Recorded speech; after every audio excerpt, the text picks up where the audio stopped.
Hi everyone, તપોવન science એકેડમીની online lecture સિરીઝમાં બધાનું સ્વાગત છે. હેલો એવરીવન, ફિઝિક્સ યુનિટના નવા લેક્ચરમાં બધાને હું આવકારું છું. તો આજ આપણે એક નવા ટૉપિકની શરૂઆત કરવા જઈ રહ્યા છીએ કે જે ઘણો જ મહત્ત્વનો ટૉપિક કહી શકાય. તમારા ચેપ્ટર નંબર 1 અને ચેપ્ટર નંબર 2માંથી કોઈ પ્રશ્ન પૂછાતો હશે તો મેં કંઈક ને કંઈક વિદ્યુત ક્ષેત્રનો ઉલ્લેખ કંઈક ને કંઈક હશે. બરાબર છે. તો એકદમ બેઝિકથી સ્ટાર્ટ કરીએ આપણે. વિદ્યુત ક્ષેત્ર, ઇંગ્લિશમાં કહેવાય ઇલેક્ટ્રિક ફિલ્ડ. તો અત્યાર સુધી આપણે જે ભણ્યા છીએ એમાં આપણે વિદ્યુત બળ શું છે એ આપણે અભ્યાસ કરેલો. આપણે એમાં એવું પણ જોયેલું કે વિદ્યુત બળ લાગવા માટે બે વિદ્યુત ભારો હોય છે અને એમની વચ્ચે કંઈક અંતર હોય. તો કેટલું વિદ્યુત બળ લાગે? કે Q1 Q2 r². ધારો કે બે વિદ્યુત ભારો છે Q ને Q ડેશ, વચ્ચે અંતર r છે, તો કેટલું વિદ્યુત બળ લાગશે? આપણને ખબર છે કુલમના નિયમ પરથી કે Q ડેશ બાય r², આટલું બળ લાગશે. વિદ્યુત ક્ષેત્ર કોને કહેવાય? એકદમ સિમ્પલ ભાષામાં કહું તો જે બીજો જે વિદ્યુત ભાર છે, આ બીજો વિદ્યુત ભાર, એને હટાવી દઉં અને એની જગ્યાએ હું 1 કુલમનો વિદ્યુત ભાર મૂકી દઉં. ફરીથી બોલું છું, બીજો વિદ્યુત ભાર Q ડેશ છે, એને હટાવી દઉં અને એની જગ્યાએ હું 1 કુલમનો વિદ્યુત ભાર મૂકી દઉં તો સિમ્પલ જે બળ લાગે કોના વડે? Q વડે 1 કુલમના વિદ્યુત ભાર પર જે બળ લાગે એને સિમ્પલ ભાષામાં વિદ્યુત ક્ષેત્ર કહેવાય. તો વિદ્યુત ક્ષેત્રની વ્યાખ્યા શું થાય? આપેલા Q વિદ્યુત ભાર વડે, જો અહીં જોતા જાઓ, આ આકૃતિ જોડે જોડે અભ્યાસ કરતી રહેવી. આપેલા Q વિદ્યુત ભાર વડે તેનાથી r અંતરે મૂકેલા 1 કુલમ, અથવા તમારી બુકમાં આવું લખ્યું છે એકમ ધન વિદ્યુત ભાર. તો 1 કુલમ એ જ શું છે? એકમ ધન વિદ્યુત ભાર છે. તો આપેલા Q વિદ્યુત ભાર વડે તેનાથી r અંતરે મૂકેલા 1 કુલમ અથવા એકમ ધન વિદ્યુત ભાર પર લાગતા બળને શું કહેવાય છે? કોનું વિદ્યુત ક્ષેત્ર કહેવાય? વિદ્યુત ક્ષેત્ર કોનું કહેવાય? Qનું. કોનું કહેવાશે? Qનું. જે બળ લગાડે છે એનું વિદ્યુત ક્ષેત્ર કહેવાય. કેટલા અંતરે? r અંતરે. કારણ શું r અંતર કહેવાનું? અંતર બદલશે તો વિદ્યુત ક્ષેત્ર પણ બદલી જશે. તો સૂત્ર શું આવશે? તો કંઈ છે નહીં. જ્યારે પણ તમને રકમમાં ક્યાંય પણ વિદ્યુત ક્ષેત્ર શબ્દ દેખાય તો અત્યારથી કાન ખોલીને વ્યવસ્થિત સાંભળી લેજો કે વિદ્યુત ક્ષેત્ર આવશે એટલે 1 કુલમ ધન વિદ્યુત ભાર આવશે. જેટલું વહેલું આ તમારા મગજમાં ઉતરી જશે એટલા વહેલા કોન્સેપ્ટ ક્લિયર થશે, એટલા વહેલા દાખલા સોલ્વ કરતા આવડશે. બરાબર છે. તો વિદ્યુત ક્ષેત્ર શું થાય કે ભાઈ Q વિદ્યુત ભારનું મારે r અંતરે વિદ્યુત ક્ષેત્ર શોધવું છે. તો શું કરીશું? Q વિદ્યુત ભારનું r અંતરે વિદ્યુત ક્ષેત્ર શોધવા માટે હું Q વિદ્યુત ભારથી r અંતરે શું મૂકી દઈશ? 1 કુલમ વિદ્યુત ભાર મૂકી દઈશ. હવે Qને લીધે 1 કુલમ વિદ્યુત ભાર પર જે બળ લાગે, બળ ટૂંકમાં વિદ્યુત ક્ષેત્ર એમનું બળ જ છે. વિદ્યુત ક્ષેત્ર પણ બળ જ છે. કયું બળ? વિદ્યુત બળ. એ બળને શું કહેવાય? વિદ્યુત ક્ષેત્ર. તો મને એમ કહો આ Qના લીધે 1 કુલમ પર કેટલું બળ લાગે? તો K ઇન્ટુ Q. આપણે સૂત્ર શું આવે? K Q1 Q2 by r². એ જ છે અહીંયા K. Q1 ની જગ્યાએ Q આવશે, Q2 ની જગ્યાએ શું આવશે? 1 આવશે છેદમાં r². તો આપણને લગભગ આપણે જ્યારે સમીકરણ જોઈએ ઈનું તો આવું બની જશે કે Q બાય r². આપણને એમ લાગે કે આમાંથી કે Q ઉડી ગયો. હકીકત એમાંથી Q નથી ઉડ્યો, એમાં 1 કુલમ વિદ્યુત ભાર છે જ. કયો વિદ્યુત ભાર છે? એકમ ધન વિદ્યુત ભાર અથવા 1 કુલમ વિદ્યુત ભાર. બરાબર છે. પ્લસ 1 કુલમ અથવા સિમ્પલ 1 કુલમ લખો તો પણ ચાલે. તો ભવિષ્યમાં પણ ક્યાં પણ જરૂર પડે યાદ રાખજો, વિદ્યુત ક્ષેત્ર શું છે? એકમ ધન વિદ્યુત ભાર વડે આપેલા Q વિદ્યુત ભાર વડે લાગતા બળને Q વિદ્યુત ભારનું, જો આનું કહેવાય, આનું ના કહેવાય, આનું વિદ્યુત ક્ષેત્ર કહેવાય Qનું. કેટલા અંતરે? r અંતરે કહેવાય. તો સૂત્ર શું આવશે? કે Q બાય r². અહીં એક દેખાવો છો. બરાબર છે. સૂત્ર શું આવશે? E બરાબર કે Q બાય r². હવે વિદ્યુત ક્ષેત્ર છે એ શું છે? એક પ્રકારનું બળ જ છે. વિદ્યુત ક્ષેત્ર બળ જ છે. કોના પર લાગતું બળ? આપેલા એકમ ધન વિદ્યુત ભાર પર લાગતું બળ. તો કેવી રાશિ થશે? સદિશ રાશિ છે. દિશા ક્યાં હશે? તો બળ એક ટાઈપનું બળ જ છે. તો જે દિશામાં બળ લાગતું હશે એ દિશા થશે કોની? વિદ્યુત ક્ષેત્રની. તો લખ્યું છે અહીંયા 1 કુલમ ધન વિદ્યુત ભાર પર લાગતા બળની દિશામાં શું હશે? વિદ્યુત ક્ષેત્ર હશે. માનો કે જો આ વિચાર લઈએ આપણે, આ Q છે, Q એ ધન છે. શું છે? Q ધન છે. તો Q શું કરશે? 1 કુલમને ખેંચશે, ધક્કો મારશે. અહીંયા એક પાકું 1 કુલમ જ આવશે. બરાબર, 1 કુલમ જ આવશે હંમેશા. વિદ્યુત ક્ષેત્ર આવશે તો +1 કુલમ જ આવશે. માનો કે આ પ્લસ છે, શું કરશે? ધક્કો મારે, ખેંચશે, ધક્કો મારશે. તો આના કારણે અહીંયા વિદ્યુત ક્ષેત્ર હશે આ બાજુ, આ ડાયરેક્શનમાં હશે. અને માનો કે પોતે Q ઋણ છે. કેવો છે? Q ઋણ છે. પોતે Q ઋણ છે તો શું કરશે? 1 કુલમને ખેંચશે. તો એના કારણે વિદ્યુત ક્ષેત્ર આ રીતે આવશે. તો યાદ રાખજો, ધન વિદ્યુત ભારનું વિદ્યુત ક્ષેત્ર તેનાથી દૂર જાય છે ને? દૂર. બરાબર છે. જ્યારે ઋણ વિદ્યુત ભારનું વિદ્યુત ક્ષેત્ર એની નજીક આવે છે. તમને ખબર હશે વિદ્યુત ક્ષેત્ર રેખાઓ. તો વિદ્યુત ક્ષેત્ર રેખા વખતે આ વસ્તુ તમને વધારે સમજાશે. બરાબર છે. તો આપણને હવે ખ્યાલ આવી ગયો વિદ્યુત ક્ષેત્ર કોને કહેવાય. વિદ્યુત ક્ષેત્ર એટલે વિદ્યુત બળ, પણ કોના પર લાગતું? 1 કુલમ ધન વિદ્યુત ભાર પર લાગતું. ચલો હવે કામ કરીએ, થોડુંક આપણે સદિશમાં ઉતરીએ થોડાક. તો માનો કે અહીંયા એક XY યામ પદ્ધતિ લઈ લઈએ આપણે. XY યામ પદ્ધતિમાં ઉગમ બિંદુ O છે. માનો કે ઉગમ બિંદુ O પર હું Q વિદ્યુત ભાર મૂકી દઉં. કેટલો વિદ્યુત ભાર મૂકી દઉં? ઉગમ બિંદુ O પર હું Q વિદ્યુત ભાર મૂકું અને Q વિદ્યુત ભારથી આ કોઈ પોઈન્ટ, ધારો કે P પોઈન્ટ છે, P પોઈન્ટ પાસે મારે વિદ્યુત ક્ષેત્ર શોધવું છે. શું બોલો હું? ક્યુ વિદ્યુત ભારના લીધે પી પોઈન્ટ પાસે વિદ્યુત ક્ષેત્ર શોધવું છે તો મારે પહેલાં બે વસ્તુ નક્કી કરવી પડે. એક તો વિદ્યુત ક્ષેત્ર શોધવું એટલે તમે ત્યાં શું કરો, પી પાસે 1 કુલમ ધન વિદ્યુતભાર મૂકી દો, બરાબર છે. તો આપણે અહીંયા 1 કુલમ ધન વિદ્યુતભાર મૂકી દઈશું. બીજું શું કરશું, એ પણ જોવું પડે ડિસ્ટન્સ કેટલું છે, તેના માટે શું કરશું, સદિશ. તો સદિશ કેવો છે અહીંયા, સદિશ આર છે. તો કહેવાય આ રીતે કે ક્યુ વિદ્યુત ભારનું આર જેટલા સ્થાન સદિશ આવેલા બિંદુ પર વિદ્યુત ક્ષેત્ર શું આવશે, તો સદિશ ઈ બરાબર, સદિશ લખ્યા છે સદિશ ઈ બરાબર, ચલો મૂલ્ય કેટલું આવશે, તો કંઈ નથી કરવાનું, બે વચ્ચે કેટલું બળ લાગે, તો બે વચ્ચે બળ લાગશે કે ક્યુ ઇન્ટુ આનું મૂલ્ય 1/r², આટલું બળ લાગશે. દિશા સહિત લખવાનું છે. હવે માની લો કે કંઈ ચોખવટ નથી અને ધન લઈ લો, કેવું લઈ લઉં છું, ધન. તો જો આ ધન વિદ્યુત ભાર હોય, આ તો ધન જ છે, આ ધન વિદ્યુત ભાર હોય તો બળ ક્યાં લાગશે, આ દિશામાં લાગશે, આ દિશામાં બળ લાગશે. તો જો અહીંયા શું બતાવ્યું છે કે જે આના પર જે બળ લાગે છે એ બળ જ હકીકત શું છે, વિદ્યુત ક્ષેત્ર છે. તો જે બળની દિશા છે એ જ વિદ્યુત ક્ષેત્રની દિશા હશે. તો આ કઈ દિશા થાય છે, આ દિશા થાય છે સદિશ આરની દિશા. તો સદિશ આરની દિશાને કહેવાય આર કેરેટ. આર કેરેટ શું બતાવે છે, સદિશ આરની દિશાનો એકમ સદિશ. તો આપણે શું કર્યું છે, આર કેરેટ વડે ગુણી નાખ્યા. ખબર પડી કે સૂત્ર કઈ થયું, સૂત્ર યાદ રાખવું જરૂરી છે, કે Q/r² ઇન્ટુ આર કેરેટ. જે આર કેરેટ શું છે, આર કેરેટ બતાવે છે સદિશ ઈની દિશા અને મૂલ્ય કેટલું, કે Q/r². આટલી ખબર પડી. હવે ઘણી વખત છે ને આર કેરેટ બરાબર આપણને ખબર શું લખાય, સદિશ ભાંગ્યા એનું મૂલ્ય. તો આર કેરેટ બરાબર મૂકીએ સદિશ આર ભાંગ્યા આર, તો મૂકો તો શું આવશે અહીંયા, કે Q/r² ઇન્ટુ શું આવશે, સદિશ આર ભાંગ્યા આર. તો શું આવી જશે, સદિશ ઈ બરાબર આવશે કે Q/r³ ઇન્ટુ સદિશ આર આવશે. શું આવશે અહીંયા, સદિશ આર આવશે. જો કે આ તમને પૂછાય કે બિંદુવત વિદ્યુત ભાર વડે ઉદ્ભવતું વિદ્યુત ક્ષેત્ર, તો શું આવે, ઈ પ્રપોર્શનલ ટુ 1/r² આવશે. શું આવશે, 1/r², 1/r³ નહીં આવે, કારણ કે ઉપર અહીંયા આર છે, એક આર ઉડી જશે, બરોબર. તો યાદ રાખજો, બિંદુવત વિદ્યુત ભાર વડે ઉદ્ભવતું વિદ્યુત ક્ષેત્ર અંતરના વર્ગના વ્યસ્ત પ્રમાણમાં હોય. બળ જેવું જ છે, કારણ કે બળ જ છે, તો બળ પણ આપણને ખબર છે કે બળ છે એ અંતરના વર્ગના વ્યસ્ત પ્રમાણમાં હોય. તે જ રીતે વિદ્યુત ક્ષેત્ર પણ અંતરના વર્ગના વ્યસ્ત પ્રમાણમાં હોય. તો 100 વાતની એક વાત, વિદ્યુત ક્ષેત્ર શોધવાનું આવે એટલે જે બિંદુએ વિદ્યુત ક્ષેત્ર શોધવું એને શું મૂકી દેવાનું, +1 કુલમ મૂકવાનું, બરાબર છે. રાશિ કેવી, સદિશ રાશિ. બળ કઈ દિશામાં લાગશે, વિદ્યુત ક્ષેત્ર, વિદ્યુત ક્ષેત્રની દિશા હોય 1 કુલમ ધન વિદ્યુત ભાર પર જે દિશામાં બળ લાગે એ દિશામાં વિદ્યુત ક્ષેત્રની દિશા હોય. જો આ પ્લસ હોય, આ પ્લસ હશે તો બળ આ બાજુ લાગશે વિરુદ્ધ દિશામાં, બરાબર, અપાકર્ષણના કારણે. અને જો આ પોતે ઋણ હોય તો આને ખેંચશે, તો વિદ્યુત ક્ષેત્ર આ રીતે હશે. ઓકે, તો જે ભણાય એને ટૂંકમાં લખી નાખું તો આમ લખાય, સદિશ ઈ બરાબર આવે કે Q/r² ઇન્ટુ આર કેરેટ, અથવા સદિશ ઈ બરાબર લખાય કે Q/r³ ઇન્ટુ સદિશ કે Q/r³ ઇન્ટુ સદિશ આર, અથવા સિમ્પલ મૂલ્ય શું લખાય, મૂલ્ય લખાય કે Q/r². કોનું વિદ્યુત ક્ષેત્ર છે, ક્યુનું. કોનું વિદ્યુત ક્ષેત્ર છે, ક્યુનું. કેટલા અંતરે છે, આર અંતરે છે, બરાબર. આગળ વધીએ. હવે ઘણી વખત બને એવું કે જે અવકાશ આપ્યો હોય, અથવા જે યામ પદ્ધતિ આપી હોય, અથવા જે વિસ્તાર આપ્યો હોય, એમાં એક કરતાં વધારે વિદ્યુત ભાર છે, જેમ કે Q1 છે, Q2 છે. તો મારે આ બિંદુ છે, આ બિંદુ ધારો કે P નામ આપી દઉં, અથવા એ નામ આપી દઉં છું. તો એ બિંદુ પાસે વિદ્યુત ક્ષેત્ર શોધવું છે. ચલો, હમણાં શું હતું, ખાલી એકલો Q હતો અને Qના કારણે આપણે P બિંદુ પર વિદ્યુત ક્ષેત્ર શોધવું હતું. તો આપણે શું કર્યું હતું, P બિંદુ પર 1 કુલમ વિદ્યુત ભાર મૂકી દીધું. તો જે આ Q છે જે બળ લગાડે એને કહેવાય P પાસેનું વિદ્યુત ક્ષેત્ર, કોનું, Qનું. પણ એ પ્રોબ્લેમ એમ છે, અહીં મેં તમને બે જ બતાવ્યા છે, હકીકતે ઘણા બધા પણ હોઈ શકે, ઘણા બધા વિદ્યુત ભાર હોઈ શકે.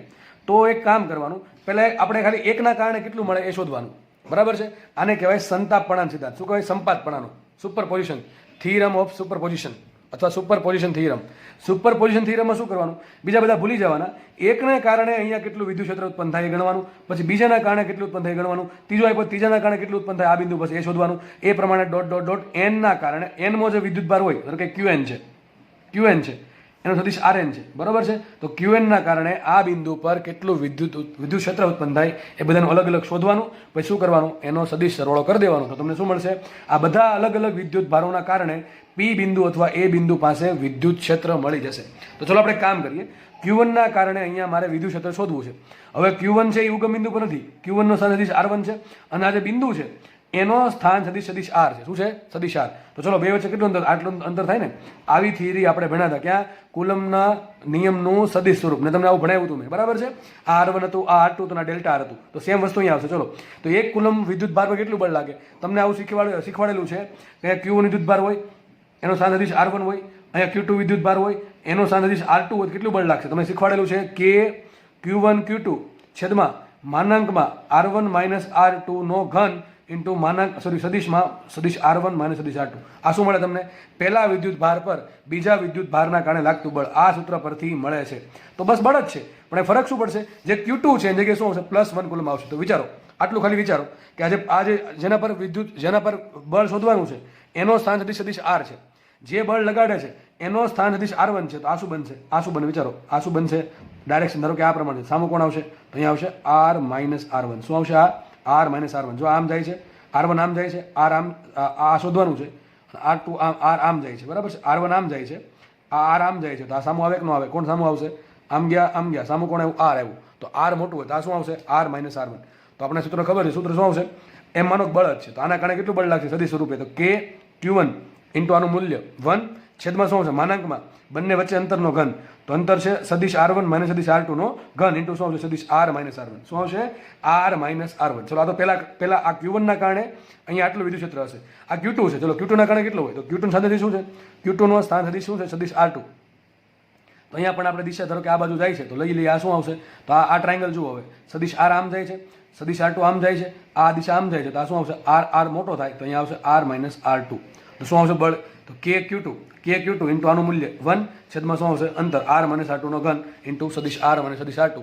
તો આવા જેટલા બી વિદ્યુત ભારો હોય એ બધાનું અલગ અલગ વિદ્યુત ક્ષેત્ર શોધવાનું અથવા બળ શોધવાનું, અને એનું શું કરવાનું છે? સદિશ સરળો કરો તો તમને શું મળશે? એ બિંદુ પાસે પરિણામી અથવા નેટ શું મળે? પરિણામી વિદ્યુત ક્ષેત્ર મળે. શું આવશે? સદિશ સરળ પ્રમાણે સદિશ E1 પ્લસ સદિશ E2. આ પ્રમાણે તમને બળ પૂછ્યું હોય કે ભાઈ બે વિદ્યુત ભારો Q1 ને Q2 છે, એના કારણે ધારો કે 1 કુલમ નહીં પણ Q કુલમ વિદ્યુત ભાર આવ્યો. કેટલો આવ્યો? Q coulomb. તો કેટલું બળ લાગે? તો શું કરશો? 1 ની જગ્યાએ શું મૂકવાનું? Q મૂકવાનું. અહીંયા પણ Q મૂકવાનું. પછી શું કરવાનું? સદિશ F is equal to F1 plus F2. તો આ થઈ ગયો સુપર પોઝિશન થિયરમ. બરોબર છે? યાદ રાખવાનો છે ભાઈ, સુપર પોઝિશન થિયરમ, સંપાતપણાંક સિદ્ધાંત, કે ભાઈ અલગ અલગ સ્વતંત્ર રીતે દરેક વિદ્યુત ભાર કેટલું બળ લગાડે એ શોધો, અને પછી દરેક વિદ્યુત ભારો વડે જે બળ લાગે એનું શું કરો? સદિશ સરવાળો કરો. બરાબર છે? કદાચ પૂછાય આવું તો આ પ્રમાણે સૂત્રમાં કિંમત મૂકી દેવાની અને દાખલા ગણવામાં આવશે નહીં, કારણ કે આ તમને જાતે આવડે એવું છે. નેક્સ્ટ વાત કરીએ, અત્યાર સુધી જે ભણ્યા એ જ વાત કરીએ પાછી. તો આપણે જોયું, હવે આપણે એમ જોયું કે ભાઈ Q વિદ્યુત ભાર છે, એની આજુબાજુ શું એનું વિદ્યુત ક્ષેત્ર હોય કે ભાઈ તમે R અંતરે કોઈ 1 કુલમ વિદ્યુત ભાર મૂકશો તેના પર બળ લગાડશે. અહીંયા મૂકો 1 કુલમ તો ત્યાં પણ બળ લગાડશે. તો અહીંયા આ બાજુ લાગે, અહીંયા આ બાજુ લાગે, અહીંયા આ બાજુ બળ લાગે. તો Qની જે વિદ્યુત ક્ષેત્ર રેખા કેવી આવે? કે આપણને ખબર છે Qની વિદ્યુત ક્ષેત્ર રેખા આ રીતે આવશે, ચારે બાજુ ફેલાયેલી. બરોબર છે? આ પ્રમાણે ચારે બાજુ ફેલાયેલી હશે. એ આપણે જ્યારે વિદ્યુત ક્ષેત્ર રેખા દોશું ત્યારે જોશું. જેમ જેમ દૂર જાય ટૂંકી થતી જાય. કેમ ટૂંકી થાય એ પણ આપણે ભવિષ્યમાં અભ્યાસ કરશું. તો માનો કે આ Q વિદ્યુત ભારનું પોતાનું વિદ્યુત ક્ષેત્ર હતું, બરાબર છે? ત્યાં ધારો કે બીજો કોઈ વિદ્યુત ભાર આવ્યો Q ડેશ. કયો આવ્યો? Q dash. તો Q ડેશ પર કેટલું બળ લાગે એ શોધવું છે. તો મેં શું કીધું છે? કોઈ વિદ્યુત ક્ષેત્ર કોનું હશે? Q વિદ્યુત ભારનું. Q વડે ઉત્પન્ન થતા વિદ્યુત ક્ષેત્ર એમાં કોઈ બીજો વિદ્યુત ભારને મૂકવામાં આવે તેના પર કેટલું બળ લાગે? તો આપણે એમ સમજાવ્યું છે કે Q વિદ્યુત ભાર વડે સદિશ R જેટલા સ્થાન સદિશ અથવા R જેટલા અંતરે વિદ્યુત ક્ષેત્ર શોધવું શું કરવું પડે? પહેલા તો મારે એને પહેલા શું મૂકવું પડે? 1 કુલમ ધન વિદ્યુત ભાર મૂકવો પડે. મૂકી દીધો. ચલો, આ Qના કારણે અહીંયા કેટલું બળ લાગે? તો આપણે ખબર છે કેટલું બળ લાગશે? K Q ઇન્ટુ 1 છેદમાં અંતર. કેટલું અંતર છે? R નો વર્ગ. અને દિશા ક્યાં આવશે? સદિશ E બરાબર આવશે KQ by R² into R ગ્રેડ. દિશા ક્યાં આવશે? જુઓ તો આ પ્લસ છે, આ પણ પ્લસ હતો. શું ધક્કો મારે? તો દિશા આવશે આ બાજુ. તો આ દિશામાં શું છે? સદિશ E ઉત્પન્ન થયો. માનો કે હવે બહારથી કોઈ નવો Q ડેશ વિદ્યુત ભાર આવીને અહીંયા બેસી ગયો. 1 કુલમ છે એ કાઢી નાખ્યો આપણે, અને એની જગ્યાએ કોણ આવી ગયો? Q ડેશ વિદ્યુત ભાર બેસી ગયો. તો હવે તો જો પહેલા શું હતું? ખાલી 1 કુલમ હતો તો શું ઉત્પન્ન થશે? વિદ્યુત ક્ષેત્ર ઉત્પન્ન થશે. પણ હવે તો Q અને Q ડેશ છે તો હવે શું ઉત્પન્ન થશે? બળ ઉત્પન્ન થશે. ચલો, કેટલું બળ લાગે બે વચ્ચે? આ તો આપણને આવડે જ છે, શરૂઆતમાં ભણી ગયા છીએ. આ બંને વચ્ચે કેટલું બળ લાગશે? સદિશ F બરાબર શું આવશે? K Q into Q dash છેદમાં R² ઇન્ટુ R કેરેટ. આ શું બતાવે? બળનું મૂલ્ય. અને R કેરેટ શું આવશે? બળની દિશા. ધારો કે આ પણ ધન છે અને આ પણ ધન છે, બળ લાગશે આ બાજુ. બરોબર કે નહીં? તો એક કામ કરીએ, આના ભાંગ્યા આ કરો. ચલો, સોરી, F ના ભાંગ્યા E કરો. F ભાંગ્યા તમે E કરો તો શું આવશે? સદિશ F શું છે? Q ડેશ પર લાગતું બળ. સદિશ E શું છે? Q વડે ઉત્પન્ન થતું વિદ્યુત ક્ષેત્ર. ફરીથી બોલું છું, સદિશ F શું છે? જે નવો વિદ્યુત ભાર બહારથી આવ્યો Q ડેશ, એના પર કેટલું બળ લાગે છે? Q વડે. અને સદિશ E શું છે? સદિશ Q નું વિદ્યુત ભાર Q નું સદિશ R જેટલા સ્થાન સદિશ છે વિદ્યુત ક્ષેત્ર. બરાબર છે? તો સદિશ F ભાંગ્યા સદિશ E કરો શું ઉડી જશે? કે Q બાય R² ઉડી જાય. વધે શું? ખાલી Q ડેશ. તો આવું આવશે, સદિશ F ભાંગ્યા સદિશ E બરાબર શું આવશે? Q dash. શું આવશે? Q ડેશ આવશે કે નહીં આવે? જો કે Q બાય R² બેમાંથી ઉડી ગયા તો આને આમ લઈ જાઓ. સૂત્ર આવી ગયું. બહુ IMP, ઘણું જ IMP સૂત્ર છે. સદિશ F બરાબર સદિશ F is equal to Q dash into સદિશ E. આ Q ડેશ શું છે? જેના પર બળ લાગે છે એ વિદ્યુત ભાર. અને સદિશ E શું છે? જેનું વિદ્યુત ક્ષેત્ર છે એનું વિદ્યુત ક્ષેત્ર E. જે વિદ્યુત કોનું વિદ્યુત ક્ષેત્ર છે, જે બળ ફરીથી બોલું છું, સદિશ F બરાબર Q ડેશ ઇન્ટુ સદિશ E, જે Q ડેશ શું છે, જેના પર બળ લાગે છે વિદ્યુત ભાર, અને સદિશ E શું છે, જે બળ લગાડે છે એના વડે ઉત્પન્ન થતું વિદ્યુત ક્ષેત્ર. તો E કોનું આવશે? E આવશે Q વિદ્યુત ભારનું વિદ્યુત ક્ષેત્ર.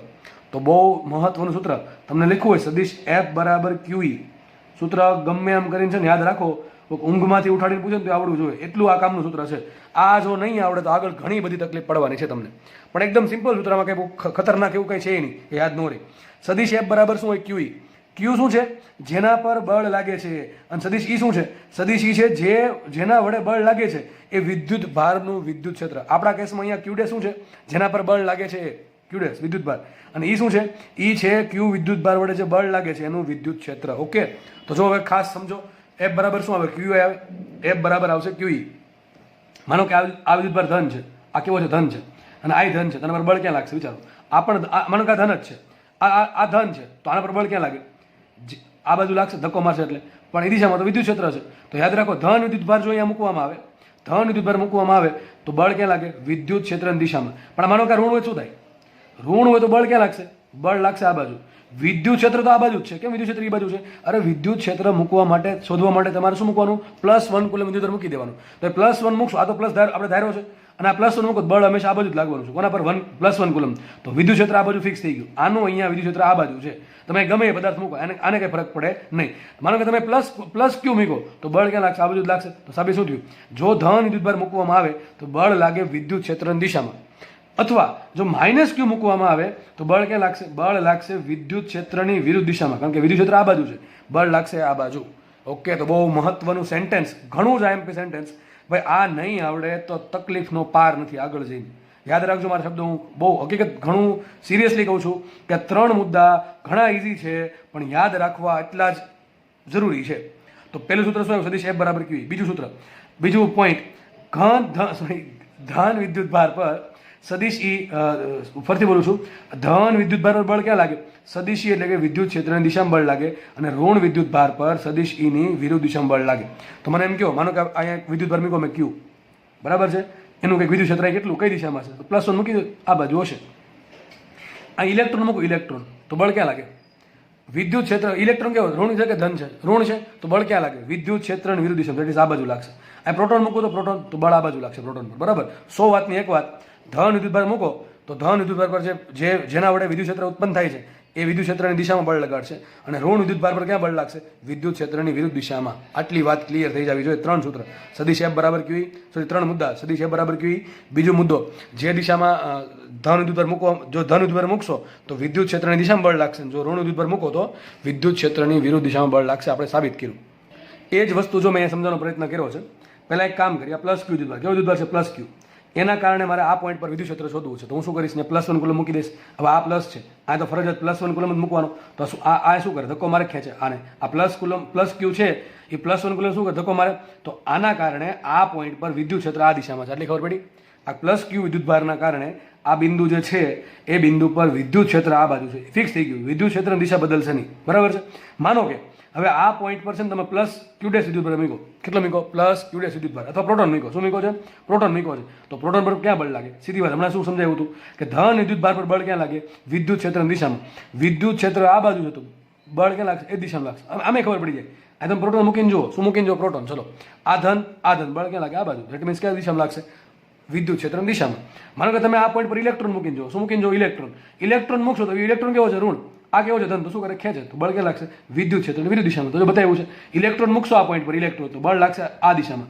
ઈ ક્યાં છે? ઈ આ બાજુ છે. ઈ તો બદલશે નહીં. બરાબર? ઈ તો બદલવાનું છે નહીં. તો ઈ આ બાજુ છે.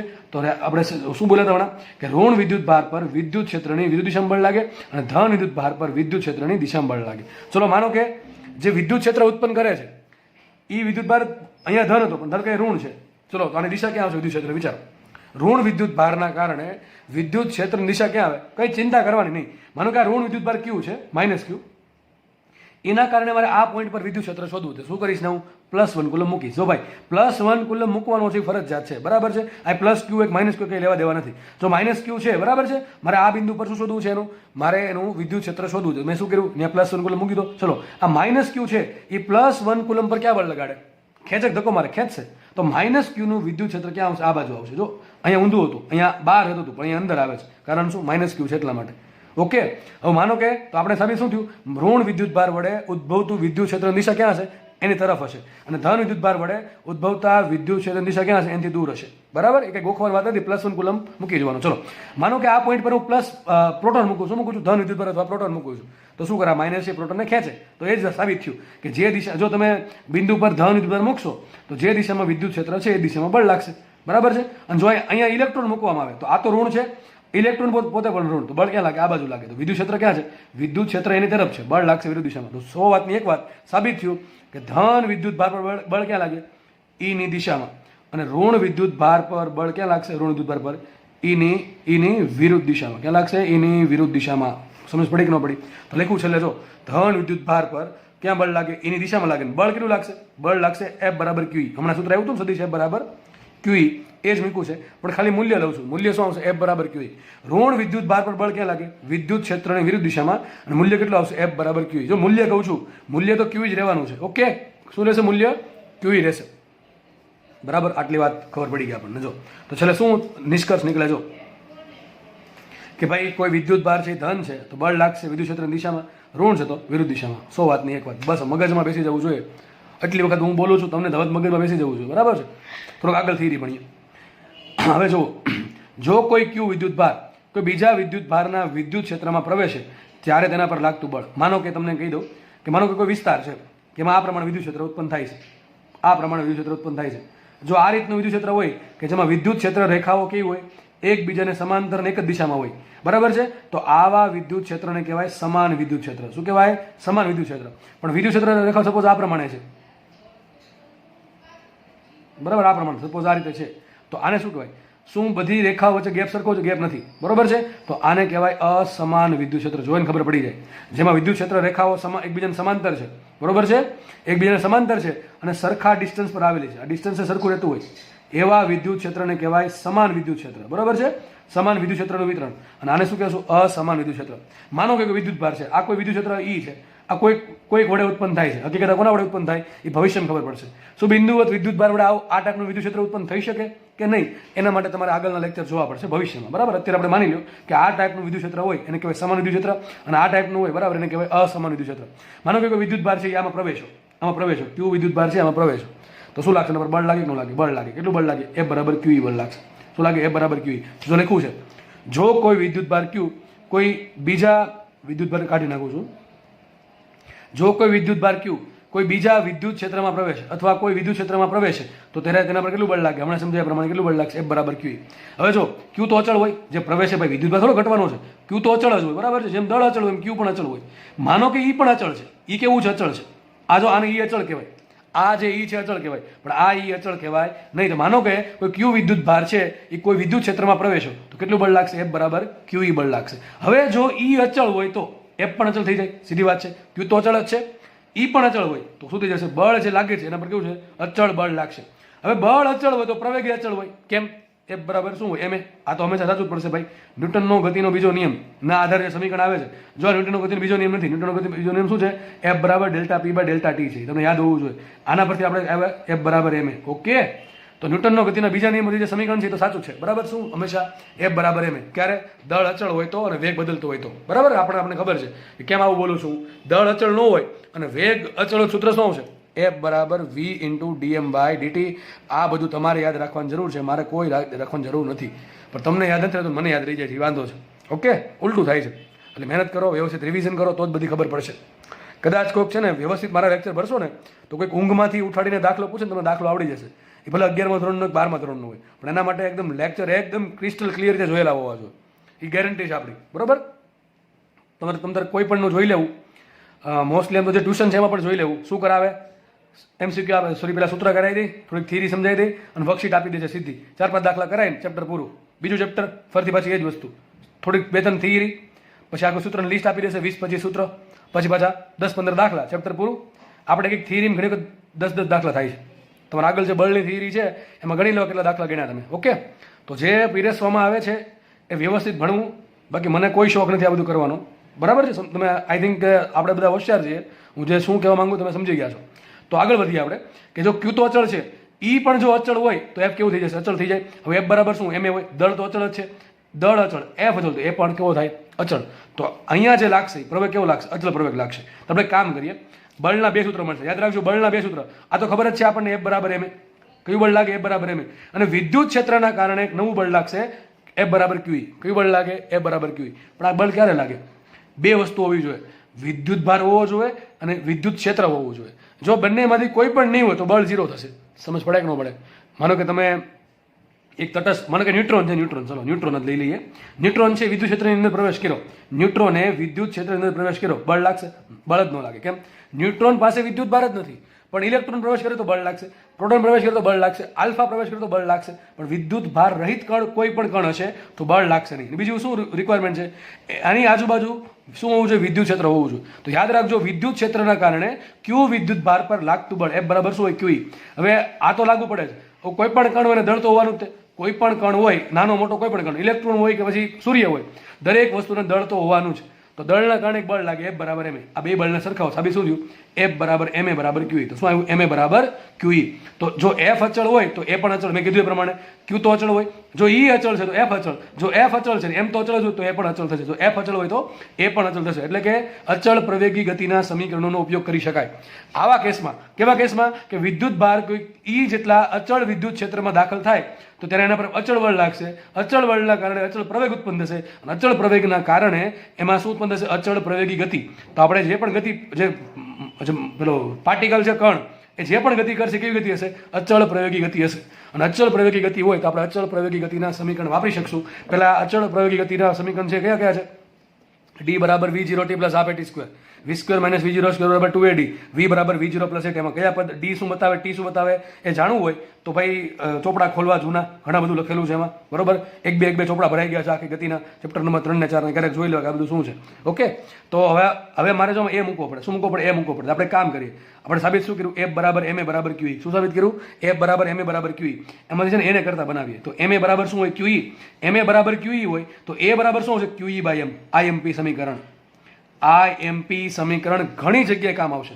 જ્યાં પણ તમારે વિદ્યુત ક્ષેત્રના કારણે ક્યુઈ બળ લાગશે અને ત્યાં તમારે પ્રવેગ મૂકવાનો થયો, સૂત્ર શું હશે? ક્યુઈ બાય એમ. ક્યુઈ બાય એમ હું દર વખતે સાબિત નહીં કરું, સીધું લખી નાખીશ એમ એ બરાબર ક્યુઈ. જો ભાઈ મને ત્યાં યાદ ન રહી, મને સિમ્પલ આવું યાદ રહી કે આ જે થિયરી છે તમે કદાચ ઊંઘમાંથી ઉઠાડીને પૂછો તો આ થિયરી સાબિત કરતા તમને આવડવી જોઈએ. તો યાદ આપણને આવું રહેવું જોઈએ. કદાચ આ યાદ ન રહે ને તો ચાલે, બરાબર છે. સાબિત શું થયું? એફ બરાબર એમ એ અને એફ બરાબર ક્યુઈ. બેન સરખાવો તો એ બરાબર શું આવશે? QE by M. તો આ જે સમીકરણ તમને દેખાય છે ડી બરાબર V zero T plus half at square, એ બધામાં શું મૂકો? જ્યાં એ દેખાઈને શું મૂકી દીધું છે? મેં ક્યુઈ બાય એમ મૂક્યું છે. શું મૂક્યું છે? ક્યુઈ બાય એમ.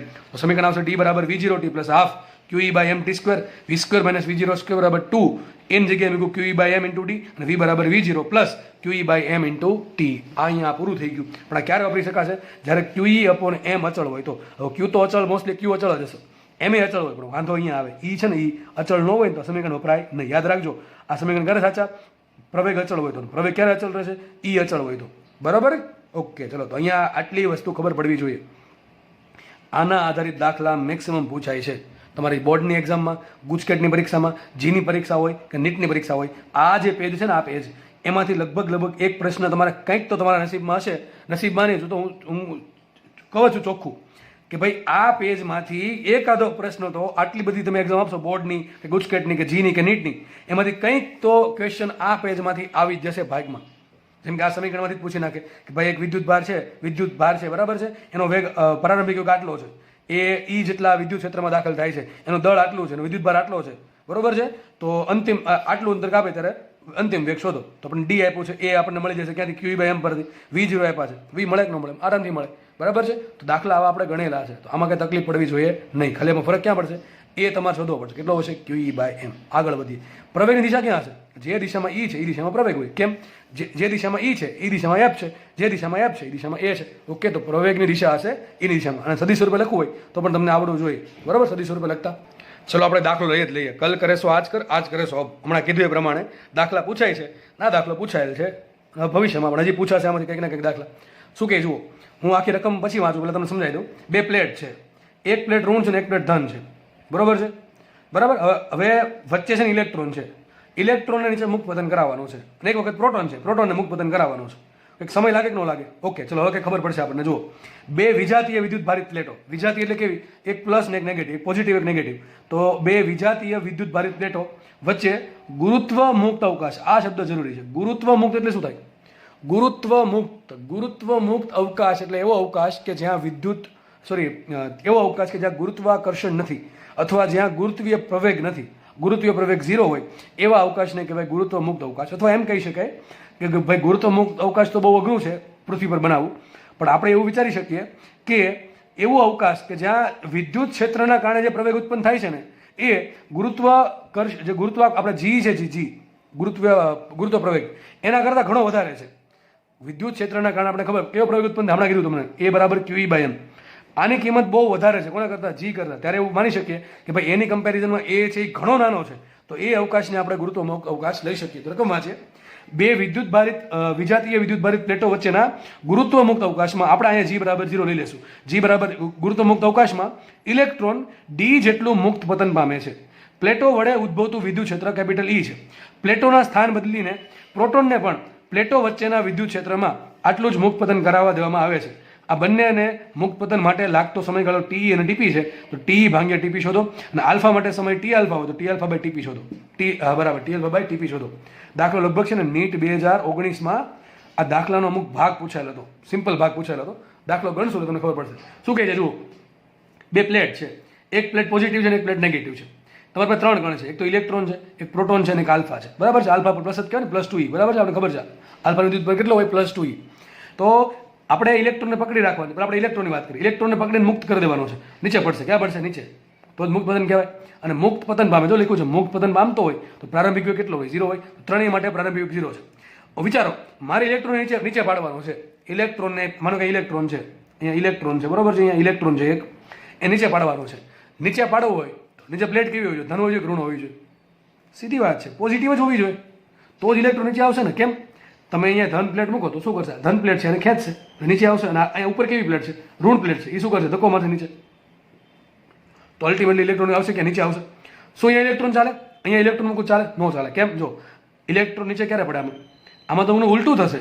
અહીંયા નીચે ઋણ પ્લેટ છે તે ધક્કો મારશે ઉપર તરફ, ઉપર ધન પ્લેટ છે ખેંચે તો ઉપર તરફ જશે. આપણે નીચે પાડવાનું છે, મુક્ત પતન એટલે કે નીચે જાવો છું. તો આ આકૃતિ છે કોના માટે? ઇલેક્ટ્રોન માટે. પણ આ આકૃતિ છે પ્રોટોન માટે. કેમ પ્રોટોન માટે છે? જો અહીંયા નીચે કેવી પ્લેટ છે? નેગેટિવ પ્લેટ છે. ઉપર કેવી પ્લેટ છે? પોઝિટિવ પ્લેટ છે. તો અહીંયા પ્રોટોન છે નીચે જ જશે. 100% આપણે દાવા સાથે કહી શકીએ કે પ્રોટોન નીચે જશે. કારણ શું? નીચે ઋણ પ્લેટ છે એને ખેંચશે, ઉપર ધન પ્લેટ ધક્કો મારશે, પ્રોટોન ક્યાં આવશે? નીચે આવશે. આ આકૃતિ આલ્ફા કણને પણ લાગુ પડે, બરોબર કે નહીં? આમ અથવા આમ નો ખબર, આમ વિચાર છે કે જો માનો કે તમને પ્રશ્ન પૂછો, તમને આકૃતિ આપી દીધી, ભાઈ આવા પ્રશ્ન પૂછશો ભાઈ, ખાસ ગુજકેટમાં બોર્ડમાં તો ખાસ આવા બે પ્લેટ આપી દીધી, તમને આ રીતે આકૃતિ આપી દીધી. અહીંયા ઉપર નેગેટિવ પ્લેટ છે, નીચે પોઝિટિવ પ્લેટ છે. તમને આવી આકૃતિ આપી દીધી અને પૂછ્યું કે આજે વચ્ચેનો જે અવકાશ છે એમાં વિદ્યુત ક્ષેત્રની દિશા ક્યાં છે? ઉપર તરફ, નીચે તરફ, ડાબી બાજુ, જમણી બાજુ. ચલો 4 ઓપ્શન છે. તો તમે શું કરશો? એક જ સવાલ કે સરે કીધું હતું વિદ્યુત ક્ષેત્રની વાત આવે એટલે +1 કુલમ મૂકી દેવાનું. જ્યાં પણ વિદ્યુત ક્ષેત્ર પૂછ્યું છે ત્યાં શું કરશો? આપણે +1 કુલમ મૂકી દે. માનો કે +1 કુલમ મૂકી દીધું મેં અહીંયા આ પોઈન્ટ પર, મેં +1 કુલમ વિદ્યુત મૂકી દીધું. ચલો આ +1 કુલમ પર બળ ક્યાં લાગશે? વિચારો. તો આ પ્લસ પ્લેટ શું કરશે? ધક્કો મારે ખેંચે, ધક્કો મારશે, ઉપર તરફ ધક્કો મારશે. અને નેગેટિવ પ્લેટ શું કરશે? એને પોતાની તરફ ખેંચશે. તો જે દિશામાં +1 કુલમ પર બળ લાગે એ દિશા વિદ્યુત ક્ષેત્ર છે. તો જો વિદ્યુત ક્ષેત્ર ઉપર દોર્યું છે, વિદ્યુત ક્ષેત્ર દોર્યું છે ઉપર. ક્યાં દોર્યું છે? ઉપર દોર્યું છે. ઓકે, ચલો અહીંયા જુઓ તો અહીંયા પ્લસ પ્લેટ ઉપર છે, નેગેટિવ પ્લેટ નીચે છે. માનો કે આ વચ્ચેના અવકાશમાં મારે વિદ્યુત ક્ષેત્રની દિશા શોધી, તો શું કરીશું? વચ્ચે +1 કુલમ વિદ્યુત મૂકી દઉં. ચલો, તો +1 કુલમ પર બળ ક્યાં લાગશે? આ પ્લસ પ્લેટ શું કરે? ધક્કો મારે, નીચે આવશે. આ નેગેટિવ પ્લેટ શું કરે? અને ખેંચે, ક્યાં આવશે? નીચે આવશે. ધેટ મીન્સ કે આ પદાર્થ ક્યાં આવશે? ધેટ મીન્સ કે 1 કુલમ વિદ્યુત ભાર પર બળ ક્યાં લાગે છે? નીચે તરફ લાગે છે. અને 1 કુલમ વિદ્યુત ભાર પર જે બળ લાગે છે એની જે દિશા છે તો વિદ્યુત ક્ષેત્ર છે. તો અહીંયા આ કેસમાં વિદ્યુત ક્ષેત્ર નીચે તરફ છે. હવે વાત કરીએ ઇલેક્ટ્રોનની. ચલો, ઇલેક્ટ્રોન ગતિ ક્યાં કરે? ઇલેક્ટ્રોન કેવો કણ છે? ઋણ કણ કે પોઝિટિવ છે કે નેગેટિવ છે? નેગેટિવ છે. હમણાં તમને શીખવાડી રહ્યો છું કે નેગેટિવ કોઈ ચાર્જ હોય, બરાબર છે, ઋણ વિદ્યુત ભાર હોય, એ ગતિ ક્યાં કરે? હંમેશા ક્યાં બળ લાગે એના પર? વિદ્યુત ક્ષેત્રની વિરુદ્ધ દિશામાં. અહીં વિદ્યુત ક્ષેત્ર ક્યાં છે? ઉપર તરફ છે, તો ગતિ ક્યાં કરશે? નીચે કરે. વાલા સમજ પડે કે ન પડે? એકદમ બધું ભેગું થઈ ગયું. સેમ અહીંયા વિચારીએ. પ્રોટોન છે એ પોઝિટિવ છે. કેવો છે પ્રોટોન? ધન વિદ્યુત ભાર છે. તો હમણાં તમને સમજાવ્યું પ્રમાણે ધન વિદ્યુત ભાર પર બળ ક્યાં લાગે? વિદ્યુત ક્ષેત્રની દિશામાં જો આવે છે. અને આ જશે ક્યાં? નીચે જ જશે. તમે બે રીતે સાબિત કર્યું. ઓકે, તો અહીંયા શું ઉત્પન્ન થાય? ટૂંકમાં બધી જગ્યાએ શું છે? વિદ્યુત ક્ષેત્ર છે. આ બધી જગ્યાએ વિદ્યુત ક્ષેત્ર છે. અને અહીંયા પણ બધી જગ્યાએ શું છે? વિદ્યુત ક્ષેત્ર છે ચારે બાજુ. ઓકે, એમાં ભાઈ પ્રોટોન ભાઈ અંદર ઘૂસી ગયો. હવે પ્રોટોનની શું હાલત આપણે ખબર છે, ક્યાં આવશે? નીચે આવશે. તો પહેલાં વિચારી લઈએ. અહીંયા કેટલું કીધું છે? રકમમાં તમને એવું કીધું છે પ્લેટો વડે ઉદ્ભવતું વિદ્યુત ક્ષેત્ર ઈ છે. તો અહીંયા પણ વિદ્યુત ક્ષેત્ર ઈ ઉત્પન્ન થાય છે, અહીંયા પણ ઈ ઉત્પન્ન થાય છે. ચલો, વિદ્યુત ક્ષેત્ર અચળ છે કે બદલાય છે? વિદ્યુત ક્ષેત્ર અચળ છે, કારણ કે પ્લેટો વડે ઉદ્ભવતું વિદ્યુત ક્ષેત્ર અચળ હોય. ભવિષ્યમાં તમને એ સાબિતી સહિત મળી જશે. બરાબર છે? વિદ્યુત ભારિત સમતલ અથવા પ્લેટ વડે અતિ લાંબી અથવા અનંત લંબાઈની અથવા અનંત વિસ્તારની પ્લેટ વડે ઉદ્ભવતું વિદ્યુત ક્ષેત્ર અચળ હોય છે. એ આપણે ભવિષ્યમાં સાબિત કરીશું. ડોન્ટ બોથર. બરોબર? તો ચલો, વિદ્યુત ક્ષેત્ર અચળ છે, તો વિદ્યુત ક્ષેત્ર અચળ કેટલું પ્રવેગ લાગે? પ્રવેગ હશે QE બાય M. કેટલો પ્રવેગ હશે? QE by M. હવે તમને રકમમાં એમ કહે છે એક જગ્યાએ ઇલેક્ટ્રોન છે ને એક જગ્યાએ પ્રોટોન છે.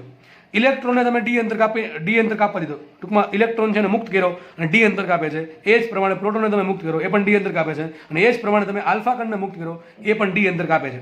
તો અહીંયા ઇલેક્ટ્રોનને ડી અંતર કાપવા માટે સમય લાગ્યો T. કેટલો સમય લાગ્યો? ટૂંકમાં મુક્ત પતન કરવા માટે ઇલેક્ટ્રોનને સમય લાગ્યો T, પ્રોટોનને સમય લાગ્યો TP અને આલ્ફા કણને સમય લાગ્યો T આલ્ફા.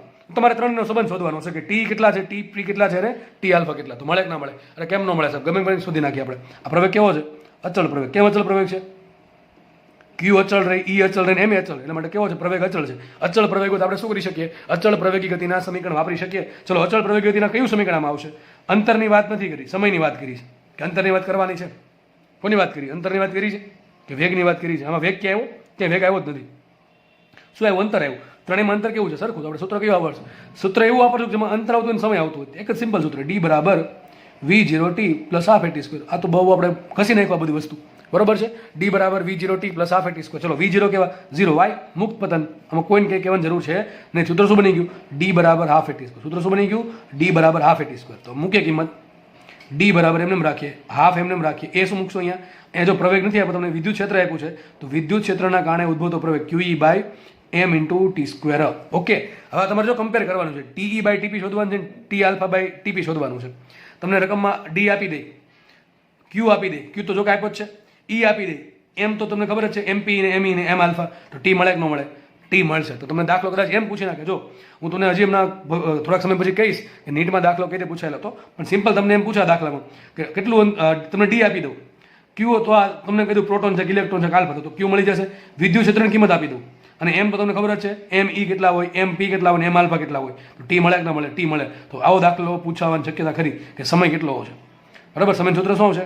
T બરાબર મૂકવું તો આમ મુકાય, 2D upon 2DM by QE. લખાય કે ન લખાય? શું લખાય? સોરી, આનો અંડર રૂટ અને 1/2 ઘાત આવશે. કેટલી ઘાત આવશે? તો આપણે અંડર રૂટ કરીએ. ઘણા 1/2 પાછી ખબર ન પડે. તો મળે કે ન મળે? આમાં 2DM બાય QE ની કિંમત મૂકો, તમને શું મળે? તમને સમય મળશે કે ભાઈ ઇલેક્ટ્રોનને કેટલો સમય લાગશે, પ્રોટોનને કેટલો લાગશે અને આલ્ફાને કેટલો લાગશે. ચલો, આ જોઈને કયો ત્રણેય સમય સરખો લાગે કે અલગ અલગ લાગે? તો ડિપેન્ડ કરે સર, 2 ઉપર, D ઉપર, M પર, Q ને E પર. બધામાં 2 સરખા, આ 2 સરખા, D સરખા, D સરખા છે. તો શું લખ્યું છે? બધાને તમે DD અંતર તમારે મુક્ત પતન કરવા દેવું છે. ટૂંકમાં બધાને 2 સરખા, D સરખા. બધાને દળ સરખું હોય, દળ સરખું ના હોય. બધાને વિદ્યુત ભાર સરખો હોય, વિદ્યુત ભાર પણ સરખા ના હોય. બધા માટે E કેવું છે? સરખું. તો લખાઈશું અહીંયા, અહીં લખશું આપણે, અહીં આપણે આમ રિવર્સમાં જવું પડશે.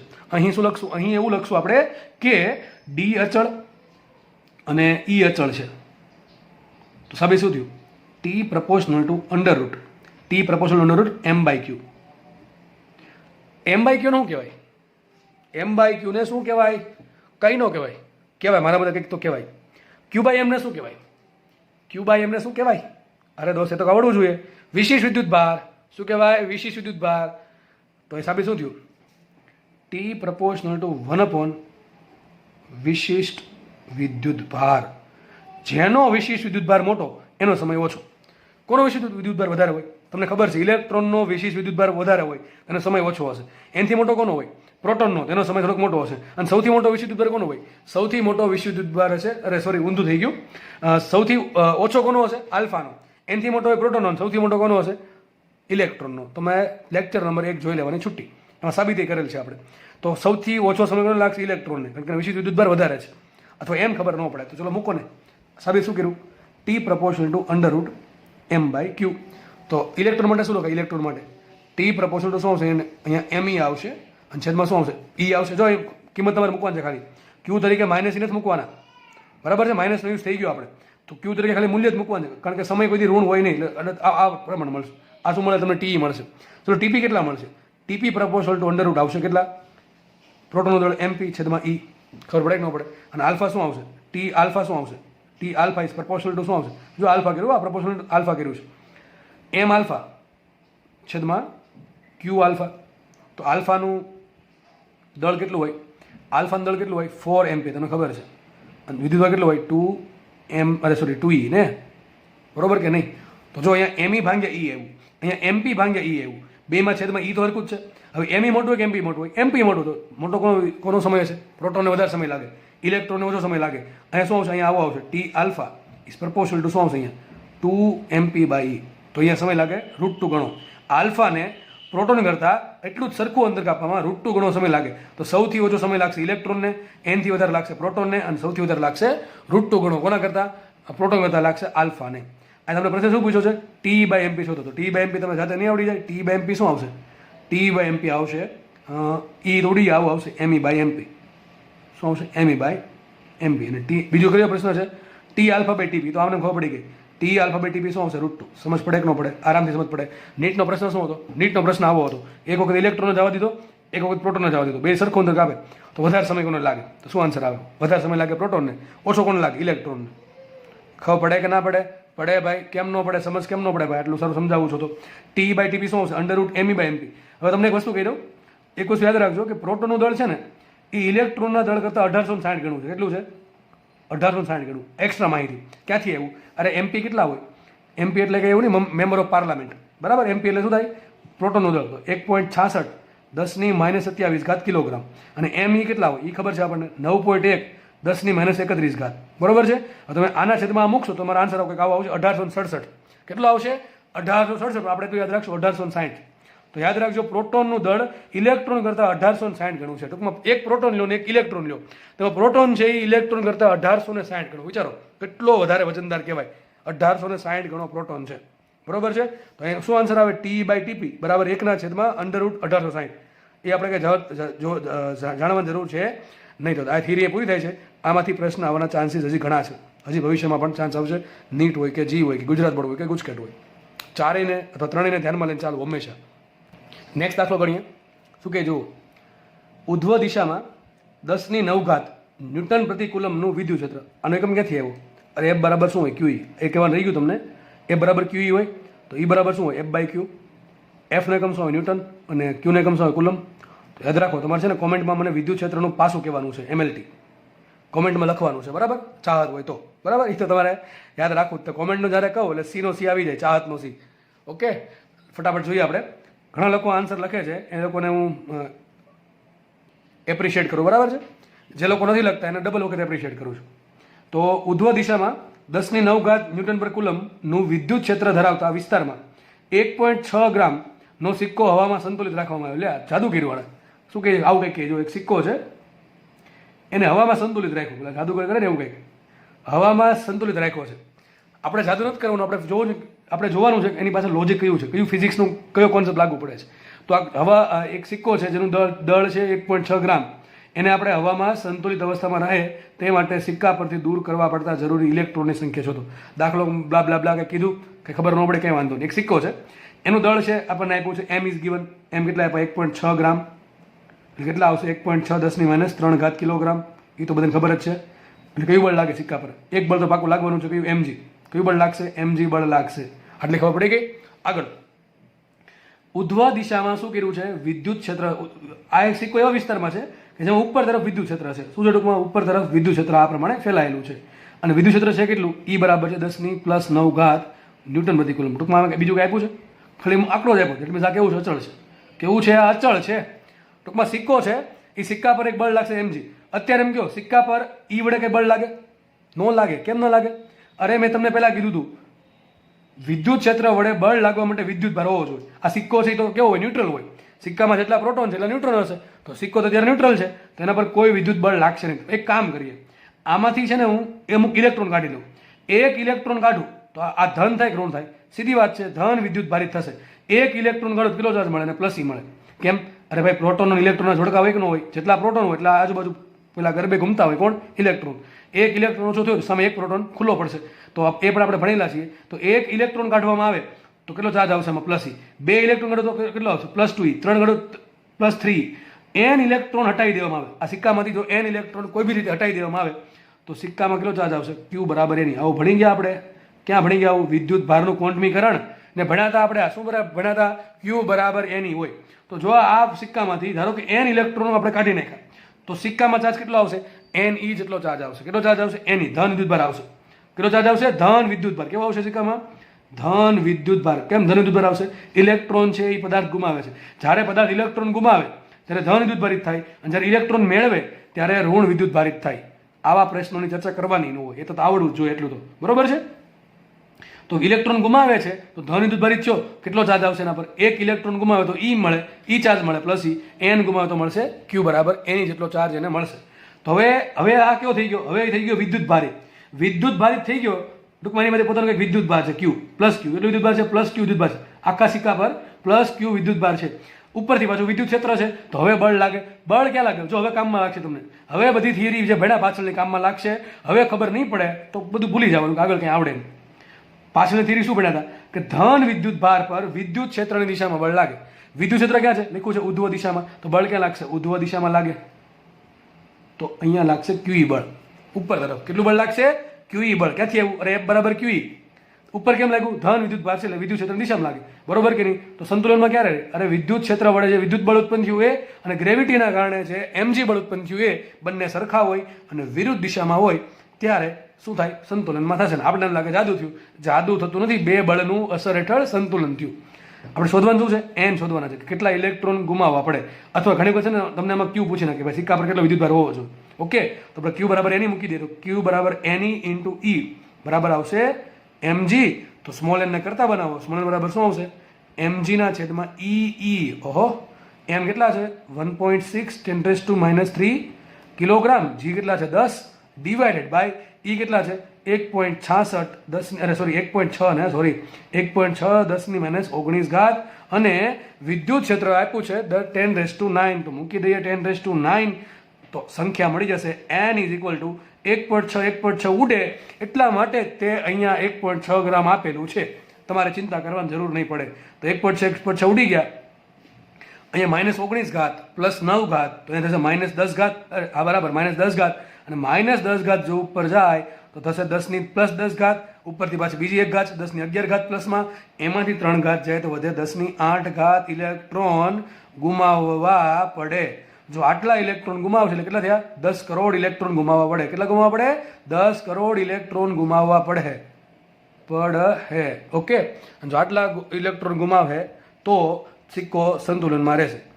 માનો કે કોઈ હોશિયાર વિદ્યાર્થી છે અને એણે એવું કીધું કે સર આમાંથી ઇલેક્ટ્રોન મેળવે તો શું થાય? સિક્કો સંતુલનમાં રહે. વિચારીને જોઈ જુઓ શું થાય. આ પદાર્થ ધારો કે ઇલેક્ટ્રોન મેળવે છે. એક ઇલેક્ટ્રોન મેળવશે વધારાનો તો કેટલો ચાર્જ આવશે? -E આવશે. આવા n ઇલેક્ટ્રોન ધારો કે એને મેળવા તો કેટલો ચાર્જ આવશે? -Ne. તો આ કિસ્સામાં થાય શું? વિદ્યુત ક્ષેત્ર ઉપર જ લાગે છે. એમજી ક્યાં લાગે છે? નીચે લાગે છે. હવે આ થઈ ગયો ઋણ વિદ્યુત ભારિત સિક્કો. કેવો થઈ ગયો? ઋણ વિદ્યુત ભારિત સિક્કો. તો હવે એના પર બળ ક્યાં લાગે? અરે ઋણ વિદ્યુત ભાર પર વિદ્યુત ક્ષેત્રની વિરુદ્ધ દિશામાં બળ લાગશે તો ક્યુઈ લાગશે નીચે. તો પહેલા તો ખાલી એમજી ના કારણે નીચે આવતો હતો, હવે ડબલના કારણે નીચે આવે. ફટાફટ નીચે આવી જાય. ખબર પડે કે ન પડે? સમજ પડી કે ન પડી? તો કેટલું નેટ ફોર્સ લાગશે? તો આ કેસમાં નેટ ફોર્સ લાગશે mg પ્લસ ક્યુઈ. કેટલું લાગે? mg plus QE. એક કામ કરીએ, mg એમને રાખીએ, ક્યુ શું આવશે? અરે બરાબર, આમ તો મળી ગયું ક્યુઈ. એ મને એમ કે પ્રવેગ કેટલો હશે? પ્રવેગ મેળવવા માટે શું કરવું પડે? બધાને એમ વડે ભાંગી નાખીએ તો કેટલો પ્રવેગ હશે? g plus QE by M. આવા પ્રશ્ન પણ પૂછાઈ શકે. આન્સર તમને આપું, સોરી ક્વેશ્ચન તમને આપું, બરાબર છે? મનમાં વિચારજો. એક ઋણ વિદ્યુતભાર ક્યુ જેટલા ઋણ વિદ્યુતભાર પર ઉધ્વ દિશામાં ઈ જેટલું વિદ્યુત ક્ષેત્ર લગાડવામાં આવ્યું. બળ ક્યાં લાગે? ક્યુ નીચે લાગશે. જો આ વિદ્યુતભાર જો આ સ્થાને જી કેટલો હોય? ધારો કે જી છે, જી જેટલો હોય તો નેટ પ્રવેગ કેટલો? તો પ્રવેગ શું આવશે? ઈ બરાબર આવશે ક્યુ પ્લસ ક્યુઈ બાય એમ. ક્યુ છે વિદ્યુતભાર, ઈ છે વિદ્યુત ક્ષેત્ર, ભાગ્યા શું કરો? દળ કરો, ઇન્ટુ પ્લસ શું કરો? જી. શું મળશે તમને? નેટ નેટ એક્સલરેશન મળશે. અને આપણે જે હમણાંથી જે પેલો દાખલો ભણ્યા હતા ને એમાં કોઈ વસ્તુ કહેવાની રહી ગઈ હતી, હું ભૂલી જાઉં છું ઘણી વખત, એટલે નીચે લખી રાખું છું છતાં પણ ભૂલાઈ જાય છે. જો આમાં ક્વેશ્ચનમાં તમને શું કીધું હતું કે ગુરુત્વ મુક્ત અવકાશ છે. કેવો અવકાશ છે? ગુરુત્વ મુક્ત. પણ માનો કે ગુરુત્વ મુક્ત અવકાશ ન હોય તો શું થાય? તો ઇલેક્ટ્રોન પર બે બળ લાગશે. એક તો અથવા ઇલેક્ટ્રોન પર, પ્રોટોન પર કે આલ્ફા પર બે બળ લાગશે. એક તો ક્યુઈ લાગે જ છે, ઉપરથી કેવું લાગશે? એમજી લાગશે. જો હમણાં ચર્ચા કરી એ જ. એક તો ક્યુઈ તો લાગે જ છે, પ્લસ પાછું કયું લાગશે? એમજી પણ લાગશે. કયું લાગશે? એમજી પણ લાગશે. તો ચલો હવે કેટલું બળ થઈ ગયું? તો કુલ બળ થઈ ગયું F બરાબર QE તો હતું જ તું, પ્લસ mg પણ લાગશે. ગુરુત્વમુક્ત અવકાશ હોય તો G0 થઈ જશે. પણ હવે જો માનો કે ગુરુત્વમુક્ત અવકાશ નથી તો નેટ બળ લાગશે આટલું. અને તમને કીધું હતું પ્રવેગ કેટલો લાગે તેના માટે શું કરો, આ બધાને બેને શેના વડે ભાંગી નાખો, m વડે ભાંગી નાખો. કારણ કે F બરાબર શું હોય, m ઇન્ટુ a.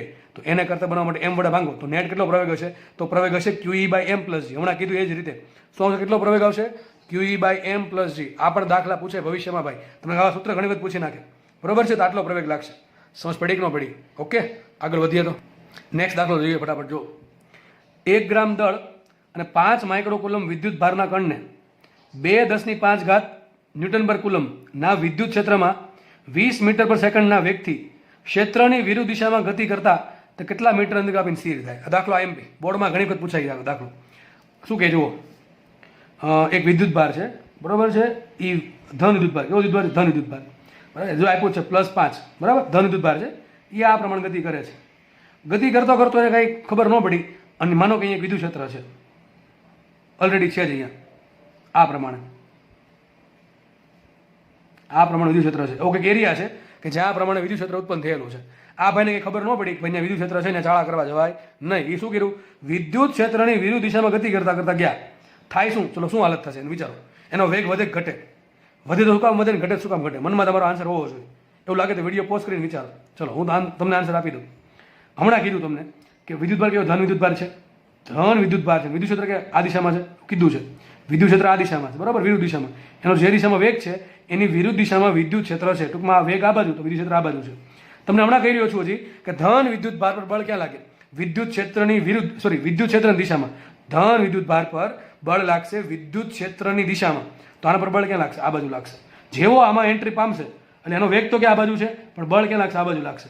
વિચારો, કોઈ વસ્તુ જતી હોય આમ અને વેગ જતી હોય આમ, ટૂંકમાં વેગ આ દિશામાં છે પણ બળ લાગે વિરુદ્ધ દિશામાં, તેનો વેગ વધે ઘટે. ઘર્ષણ બળમાં તો થાય છે. ગાડી આપણે બ્રેક મારીએ, ગાડીને બ્રેક મારીએ તો વેગ ક્યાં હોય, આ દિશામાં છે, પણ ઘર્ષણ બળ ક્યાં લાગે, આ વિરુદ્ધ દિશામાં લાગશે. તો નેટ એનો વેગ છે ઘટતો જશે. શું થાય, એનો વેગ ઘટતો જાય. માનો કે આની જગ્યાએ ઋણ વિદ્યુત ભાર હોય તો શું થાય, આની જગ્યાએ ઋણ વિદ્યુત ભાર હોય તો શું થાય. તો ઋણ વિદ્યુત ભાર છે. જો બધા પ્રશ્ન કરાવું છું, આ બધા પ્રશ્ન કરાવું છું તમને. આ બધા પ્રશ્ન હું રકમ આપીને નહીં કરાવું, પણ અત્યારે કહી દઉં છું. એટલે મગજમાં રાખજો, એવું હોય તો ચોપડામાં લખતા જજો વ્યવસ્થિત રીતે. પ્લસ વિદ્યુત ભાર હોય અને એ વિદ્યુત ક્ષેત્રની વિરુદ્ધ દિશામાં દાખલ થાય તો વેગ ઘટે. કારણ શું, બળ લાગશે વેગની વિરુદ્ધ દિશામાં. ચોપડામાં લખી નાખવાનું. બીજો કેસ લઈ લઈએ. માનો કે ઋણ વિદ્યુત ભાર છે. કેવો વિદ્યુત ભાર છે, ઋણ વિદ્યુત ભાર છે. અને ઋણ વિદ્યુત ભાર એના અમુક વેગ સાથે વિદ્યુત ક્ષેત્રની વિરુદ્ધ દિશામાં દાખલ થયો તો એના પર બળ ક્યાં લાગે, જેવો એ અંદર એન્ટર થશે તો ઋણ વિદ્યુત ભાર પર બળ ક્યાં લાગે, વિદ્યુત આ રીતે છે, ઇલેક્ટ્રોન જાય છે વી વેગથી, વિદ્યુત ક્ષેત્ર આ રીતે છે, બરાબર, આ રીતે છે, તો બળ ક્યાં લાગે, ઋણ વિદ્યુત ભાર પર વિદ્યુત ક્ષેત્રની વિરુદ્ધ દિશામાં બળ લાગશે. એના પર ટૂંકમાં આમ બળ લાગશે, આમ આ રીતે. તો બળ ક્યાં લાગ્યું, જે દિશામાં વેગ છે એ જ દિશામાં બળ લાગે છે. તો અહીંયા એનો વેગ વધશે. કેટલો વેગ વધે, સૂત્ર કયું, વેગનું સમયનું, v = v0 + at. આ પ્લસ એ કેવો આવશે, આના માટે એ ધન આવશે ઇલેક્ટ્રોન માટે. અને આગળનો જે કેસ હતો કે જેમાં ધન વિદ્યુત ભાર છે એ પેલા ભાઈ શું છે, વિદ્યુત ક્ષેત્રની વિરુદ્ધ દિશામાં દાખલ થયા તો બળ ક્યાં લાગે, વિરુદ્ધ દિશામાં બળ લાગે. ટૂંકમાં એનો પ્રતિપ્રવેગ ઉત્પન્ન થાય. એના માટે એ કેવો આવશે, ઋણ આવશે. પણ ઇલેક્ટ્રોન માટે કેવો આવશે, ધન આવશે. ત્રીજો કેસ લઈ લો. ત્રીજો કેસ કહું છું, જો આ રીતે મને કે વિદ્યુત ક્ષેત્ર આ રીતે છે અને ધન વિદ્યુત ભાર છે એ વેગથી જ વિદ્યુત ક્ષેત્રમાં દાખલ થયો, વિદ્યુત ક્ષેત્ર દિશામાં જ તે. હું ફરીથી કહું છું, ધન વિદ્યુત ભાર અમુક વેગ સાથે વિદ્યુત ક્ષેત્રની દિશામાં દાખલ થાય તો એનો વેગ વધે ઘટે, કઈ વિચારવાનું જ નહીં. જેવો દાખલ થયો બળ ક્યાં લાગે, ધન વિદ્યુત ભાર પર બળ લાગ્યો વિદ્યુત ક્ષેત્રની દિશામાં, તો આ બાજુ જ બળ લાગશે. તો જે દિશામાં વેગ છે એ દિશામાં બળ લાગ્યું. તો હવે આ કેસમાં ધન વિદ્યુત ભારનો વેગ વધશે, એનો પ્રવેગ હશે ધન. માનો કે આ રીતે ઇલેક્ટ્રોન દાખલ થયો, ઇલેક્ટ્રોન કે ઋણ વિદ્યુત ભાર, એનો વેગ આ બાજુ છે. જે દિશામાં વેગ છે એ જ દિશામાં વિદ્યુત ક્ષેત્ર છે. જેવો વિદ્યુત ક્ષેત્રમાં દાખલ થશે તો બળ ક્યાં લાગશે, વિદ્યુત ક્ષેત્રની વિરુદ્ધ દિશામાં, ટૂંકમાં ધક્કો લાગશે એને. તો હવે આ કેસમાં ઋણ વિદ્યુત ભારનો વેગ ઘટે. તો 4 કેસ છે, ચારે કેસ ચોપડામાં વ્યવસ્થિત તમારા શબ્દોમાં તમને સમજાય, યાદ રહે, કોન્સેપ્ટ ક્લિયર થાય એ રીતે લખી નાખો. ચલો આપણે પહેલો કેસ સોલ્વ કરીએ. આપણે રકમમાં આપ્યો છે એમાં એમ કહે છે એક ધન વિદ્યુત ભાર ક્યુ છે, એનો કંઈક વેગ છે, કેટલો વેગ છે કે આપ્યો છે, આઈ થિંક આ રહ્યો 20 મીટર પર સેકન્ડ. આ એનો v0 આપ્યો. આટલા વેગથી દાખલ થયો, પણ કઈ રીતે દાખલ થયો, વિદ્યુત ક્ષેત્રની વિરુદ્ધ દિશામાં. જેવી આવી રકમ આવે દોર નાખવાની આકૃતિ, દોર નાખી આકૃતિ. ચલો તમે ગમે એમ ધરી શકો, વિદ્યુત ક્ષેત્ર આમે લઈ શકો, આમે લઈ શકો. ધારો કે વિદ્યુત ક્ષેત્ર મેં આ પ્રમાણે લીધું છે તો વેગ ક્યાં છે, આ બાજુ લેવો પડશે કે વિરુદ્ધ દિશા છે એટલે. તો વેગ આ દિશામાં છે, વિદ્યુત ક્ષેત્ર અહીંયા, હજી જો આ મેં અંદર જવા દીધો છે પણ હકીકત અહીંયા છે, વિદ્યુત ભાર અહીંયા છે, v0 વેગથી અંદર દાખલ થાય છે. જેવો દાખલ થયો બળ ક્યાં લાગશે, એના પર બળ લાગશે વિરુદ્ધ દિશામાં. F લાગશે, F = QE, પણ લાગશે ક્યાં, વિરુદ્ધ દિશામાં. તો શું ઉત્પન્ન થશે? પ્રવેગ ઉત્પન્ન થાય, પ્રતિપ્રવેગ ઉત્પન્ન થાય. પ્રતિપ્રવેગ ઉત્પન્ન થાય. કેમ? વેગ ઘટશે. શું થાય છે અહીંયા? વેગ ઘટશે. બરાબર છે. તો અહીંયા શું આવશે? સૂત્ર કયું આવશે? વિચારો. તમને દળ આપ્યું છે, વિદ્યુત ભાર આપ્યો છે, વિદ્યુત ક્ષેત્ર આપ્યું છે અને 20 મીટર પર સેકન્ડની ઝડપ આપી છે. તો અંતર શોધવાનું છે.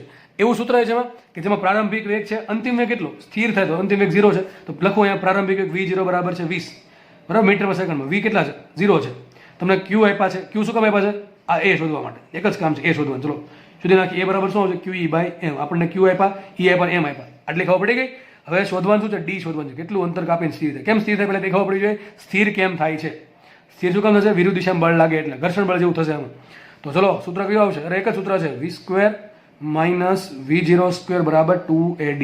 એ કેવા આવશે? એ આવશે નેગેટિવ. કેમ નેગેટિવ આવશે? પ્રતિ પ્રવેગ ઉત્પન્ન થયો. વેગ કોને કહેવાય? અંતિમ વેગ માઇનસ પ્રારંભિક વેગ છેદમાં સમયગાળો. સરેરાશ વેગ કેને કહેવાય? બરાબર છે. પણ અહીંયા તો વેગ ઘટે છે એટલે પ્રવેગ પોતે કેવો થયો? ઋણ. અને ઋણ પ્રવેગ નહીં કહેવાય, પ્રતિપ્રવેગ. v કેટલા મૂકીએ? 0 મૂકો. માઇનસ v0 સ્ક્વેર બરાબર 2 into minus a into d. Minus minus ઉડી ગયા તો સૂત્ર શું આવશે? v0 સ્ક્વેર બરાબર 2ad. તો d બરાબર શું આવશે? v0 square by 2a. Answer કોમેન્ટમાં લખવો ગણતરી કરીને. કેટલો આન્સર આવે હોમવર્કમાં અથવા કોમેન્ટમાં લખવો. આ હોમવર્કમાં છે ને કોમેન્ટમાં આન્સર લખો. બરાબર છે. શું કરશો? v0 સ્ક્વેર તો 400 આવશે, ઉપર 400 આવશે છેદમાં 2 ઇન્ટુ પેલા એક કામ કરજો, એવું લાગે તો એ સાઈડમાં શોધી નાખો તોય ચાલશે અને આમાં કેવત મૂકો છો તો પણ ચાલશે. ઓકે ભાઈ ખાસ યાદ રાખજો કે માઇનસ માઇનસ વીડું. ઘણાને કંઈ ખબર જ ન હોય, ઘણા આમ સીધું મૂકી દે માઇનસ બરાબર. ઘણા કહેવા માઇનસ શું કામ ઉડતું હશે ને, ચલો જવા દઈએ તો સીધું મૂકી દે v0 સ્ક્વેર બરાબર 2ad. પણ ખબર ન હોય કે અહીંયા માઇનસ છે અને પ્રવેગ પણ માઇનસ છે એટલે ઉડી ગયા છે. બરાબર. આગળ વધીએ. નેક્સ્ટ દાખલાઓ છે. બધા દાખલા છે ને અતિ સુંદર છે પણ મનને ભાવે તો. બરાબર. મનને ભાવે તો બધું સુંદર જ લાગે, ઘણા અતિ સુંદર લાગે. ચલો જોઈ લઈએ દાખલો. એક કાટકોણ રકમ નથી લખી. રકમ ગુજરાતીમાં ઘણી બધી મોટી રકમ હતી. ટૂંકમાં તમને સમજાવી દઉં છું. બરાબર છે. એક કાટકોણ ત્રિકોણ છે. એનો આ બંને લંબાઈ a છે. બરાબર. અને 3 શિરોબિંદુ પર અહીંયા પ્લસ ક્યુ છે, અહીંયા પ્લસ ક્યુ છે અને માઇનસ ક્યુ છે. તો ક્વેશ્ચન એમ છે p બિંદુ પાસે વિદ્યુત ક્ષેત્ર શોધો. ચલો p બિંદુ પાસે વિદ્યુત ક્ષેત્ર શોધવાનું છે. આવો દાખલા મજા જ પડી જાય. કંઈ કરવાનું જ ન હોય એટલા માટે. જસ્ટ એક જ કોન્સેપ્ટ. વિદ્યુત ક્ષેત્ર શોધવાનું આવ્યું. સરે કંઈક કીધું હતું. સરે શું કીધું હતું? જે બિંદુ પાસે વિદ્યુત ક્ષેત્ર શોધવાનું હોય ત્યાં +1 કુલમ મૂકી દેવાનું. મૂકી દીધો. વાત કરો. હવે આગળ શું કરવું પડે? બોલો. હવે આગળ શું કરવું પડે?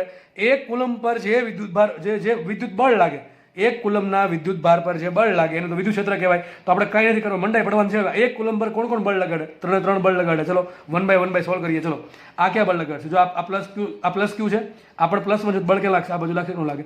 તો આના કારણે આમ બળ લાગશે, આના કારણે બળ લાગશે આ બાજુ. ઓકે. ધારો કે એને કહી દઉં છું F1. કેટલું બળ કહી દઉં છું? F1 કહી દઉં છું. અથવા એને E1 કહી દો તો ચાલશે. E1 કહી દો. આ પ્લસ ક્યુ છે, આ પણ પ્લસ બળ ક્યાં લગાડશે? આમ લગાડશે કે નહીં? ધક્કો મારશે એટલે આ બાજુ આવશે. સપોઝ કે એને E2 કહી દઈએ. અને આ માઇનસ ક્યુ છે, આ માઇનસ ક્યુ છે ને અહીંયા કેવો છે? પ્લસ. તો આ પણ એને ખેંચશે તો એને કહી દો E3. શું કહી દો? E3. તો કામ કરીએ E1, E2 ને E3 શોધી નાખીએ. પહેલાં એક કામ કરીએ E1 શોધીએ. ચલો E1 કોને કહેવાય? બળ જ. એમ જ મનમાં રાખવાનું. આપણે બળ જ શોધીએ છીએ. તો કે Q1 ની જગ્યાએ Q આવશે, Q2 ની જગ્યાએ 1 આવશે, છેદમાં આવશે અંતરનો વર્ગ. એટલે આપણા સર અંતર ક્યાંથી મળે? વિચારો ક્યાંથી અંતર મળે? આ છે ને આ હકીકત શું છે? આ જે કર્ણ બને મિડ પોઈન્ટ બને. આંકડો કેટલો ખૂણો થાય? 45 ડિગ્રીનો. કેટલો ખૂણો થશે? આ 45 ડિગ્રીનો ખૂણો થશે. હવે શું કરશો? જીઓમેટ્રી આવડે તો આવડે. અરે ભાઈ 90 ડિગ્રી ખૂણો અહીંયા છે, અહીંયા 90 ડિગ્રી થાય, 90 ડિગ્રી થાય કે ન થાય? આ શું થઈ ગયું? કર્ણ થઈ ગયો. આ શું થાય? કર્ણ થાય ને. તો આ વિચારો શું થઈ જાય? મારે આ શોધવાનું છે. ધારો કે ઘડીક એક્સ નામ આપી દઉં. શું નામ આપી દઉં છું? એક્સ. આપણે એક્સ શોધવાનું છે. આવડશે કે ન આવડે? કેમ ન આવડે છે?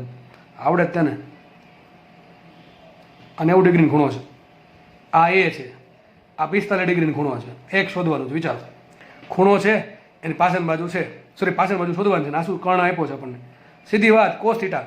કોસ થીટા બરાબર શું આવશે? એક્સ ભાગ્યા એ. તો એક્સ બરાબર શું આવશે? એ ગુણ્યા કોસ 45. તો શું આવશે? એક્સ બરાબર a બાય √2. વાત થઈ ગઈ પૂરી. કેટલી વાર લાગે આ જાતે કરવું એટલું? તો શું આવશે અહીંયા? અંતરનો વર્ગ. તો કેટલું અંતર આવશે અહીંયા? a બાય √2 નો વર્ગ. તો સાબિત શું થયું?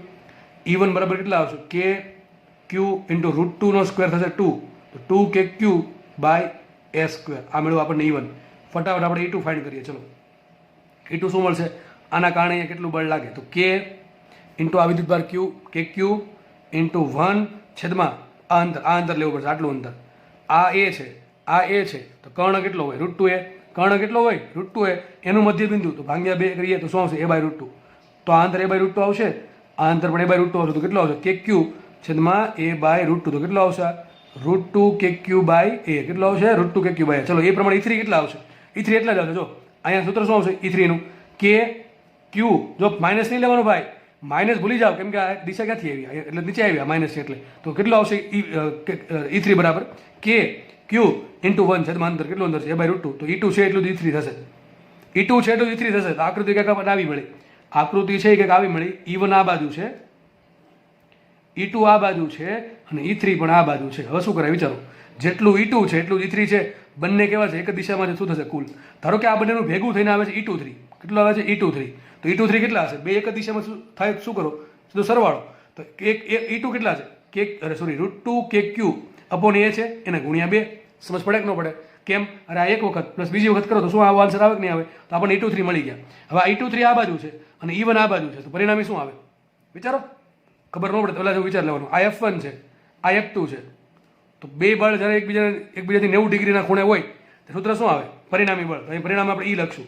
E બરાબર શું આવશે E1² plus E23² plus 2 E1 E23 cos theta, અને cos કેટલા આવશે 90 ડિગ્રી આવશે. કારણ શું, અરે એક આમ છે એક આમ છે, ખૂણો કેટલો થાય 90 ડિગ્રી થાય કે ન થાય. અરે હું તમને એમ કહું બે બળ એકબીજા સાથે 90 ડિગ્રીના ખૂણે હોય તો પરિણામી બળ કેટલું હોય F² આવશે. F² બરાબર શું આવે F1² plus F2² plus 2 F1 F2 cos 90 પદ ઉડી ગયું, તો શું આવશે અહીંયા સિમ્પલ E² બરાબર E1² પ્લસ E23². ફટાફટ કિંમત મૂકો તો શું આવશે અહીંયા E² બરાબર, ટૂંકમાં બતાવવાનું છે ભાઈ આપણે, તો આનું શું થશે E1 નો વર્ગ શું થાય 4kq² એની 4 ઘાત, 4kq² ની ઇન્ટુ એની 4 ઘાત ને એનો વર્ગ કર્યો, પ્લસ આનો વર્ગ કરો 2√2, 2 નો વર્ગ 4, √2 નો વર્ગ 2, 4 દુ 8, તો અહીંયા આવશે 8kq² બાય એની, અરે અહીંયા ભૂલાઈ ગયું a² આવેલા, અહીંયા પણ શું આવશે, તો ખોટો દાખલો છે, દાખલો અહીંયા ભૂલ છે, સોરી અહીંયા ભૂલ છે. કેમ ભૂલ છે, જો અહીંયા ઉતાવળમાં મેં વર્ગ કરવાનો ભૂલી ગયો, kq³ બાય s² આવશે, તો અહીંયા પાછો 2 થઈ જશે, તો 2 થઈ જશે 2 બાય a, તો અહીંયા આવશે 2 નહીં, એનો વર્ગ 4 થઈ જશે, અહીંયા શું આવશે 4 આવશે, 4 2 દુ 4, ઓકે. તો ત્યાં 4 આવે તો 4 નો તો 16 થાય, અહીંયા તો 16 આવી જશે. સમજ પડે, હું જોઈ લો ફરતી, kq બાય a/√2 નો square that is 2kq by s², કે 2kq બાય s² એવા બે છે, તો આવશે 4kq બાય s². ઓકે, ચલો આ E23 એટલા મળશે, એનો સ્ક્વેર કર્યો 16kq², અરે બધી ભૂલ છે, 2 નો વર્ગ 4, k નો વર્ગ k², q નો વર્ગ q² અને a નો વર્ગ એની 4 ઘાત, બરાબર છે. અહીંયા 16, 4 નો વર્ગ 16, k નો વર્ગ k² બાય એની 4 ઘાત. ઓકે, તો વિચારો ચલો 16 ને 4 20, તો 20 k² બાય એની 4 ઘાત. શું મળ્યું, E મળ્યું, E² મળ્યું, તો ઈનું વર્ગમૂળ કાઢો, તો ઈનું વર્ગમૂળ શું આવશે, ઈનું વર્ગમૂળ આવશે E² વર્ગમૂળ આવશે E, 20 ને કહેવાય 5 ચોક 20, તો 2√5, શું આવશે 2√5 ઇન્ટુ આનું વર્ગમૂળ kq² અને સોરી kq બાય a². આ તમારો જવાબ આવશે, સોરી ભાઈ, બરાબર છે. બાકીનો દાખલા ગણાવવાની ચાહત છે, પણ ઘણા બગાસ આવવા માંડ્યા છે, એટલે કામ કરીએ રાખીએ, નેક્સ્ટ લેક્ચરમાં દાખલો ગણશું આ. ઓકે, ચલો ધન્યવાદ, જય હિન્દ.